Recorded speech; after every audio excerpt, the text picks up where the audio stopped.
This is Channels Television's breaking news.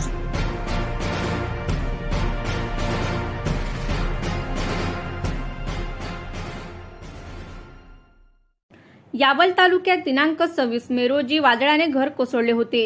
त्यात नानसिंग पावरा व त्याची पत्नी सोनूबाई व कुटुंबातील 2 चिमुकल्यांसह 4घांचा ढिगाऱ्याखाली गुदमरून मृत्यू झाला होता। या घटनेत नशीब बलवत्तर म्हणून 8 वर्षीय चिमुकला शांतीलाल पावरा बचावला। शासनाच्या मदत व पुनर्वसन विभागाच्या वतीने 16 लाख रुपये मदतीचे सुरक्षित ठेवीचे कागदपत्र जिल्हाधिकारी आयुष प्रसाद यांच्या हस्ते वारस शांतीलाल पावरा यांच्या स्वाधीन करण्यात आले।